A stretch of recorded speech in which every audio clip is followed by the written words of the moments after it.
Assalamualaikum warahmatullahi wabarakatuh. Perkenalkan, saya Sabrina Mayan Nursahia dengan NIM 1860205222148 dari kelas 3C. Di sini saya akan membahas pengertian dan konsep kurikulum.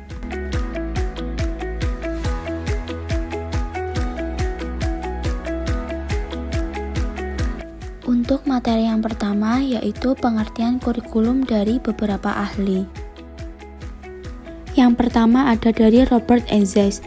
Kurikulum menurut pandangan lama sebagaimana yang dikemukakan Robert Enzes merupakan sejumlah mata pelajaran yang harus disampaikan guru atau dipelajari oleh peserta didik. Pandangan ini telah lama ada dan masih dijumpai sampai sekarang. Banyak orang, bahkan guru, jika ditanya tentang kurikulum, mereka akan memberi jawaban bahwa kurikulum merupakan sejumlah mata pelajaran atau hanya sebagai isi pelajaran. Yang kedua ada dari Saller dan Miller.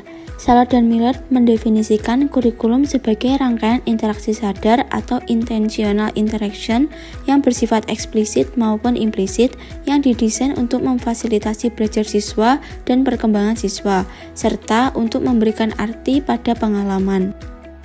Yang ketiga ada dari Rob Taylor. Menurut Taylor, kurikulum adalah semua pelajaran murid yang direncanakan serta dilaksanakan pihak sekolah guna mencapai tujuan pendidikan. Untuk materi yang kedua yaitu tentang konsep kurikulum. Macam konsep kurikulum ada 3. Yang pertama, kurikulum sebagai ide. Yang kedua, kurikulum sebagai dokumen atau rencana pelajaran. Yang ketiga, kurikulum sebagai hasil.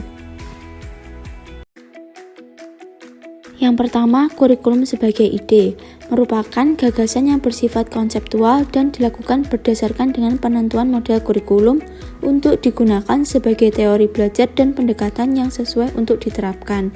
Bisa juga sebagai model evaluasi hasil belajar yang layak untuk perbaikan di masa yang mendatang. Yang kedua, kurikulum sebagai dokumen atau rencana pelajaran. Kurikulum sebagai dokumen biasanya dituangkan dalam bentuk tulisan sebagai seperangkat rencana dan cara mengadministrasikan tujuan, isi, dan bahan pelajaran, serta cara yang digunakan sebagai pedoman penyelenggaraan kegiatan pembelajaran untuk mencapai tujuan pendidikan. Yang terakhir yaitu kurikulum sebagai hasil.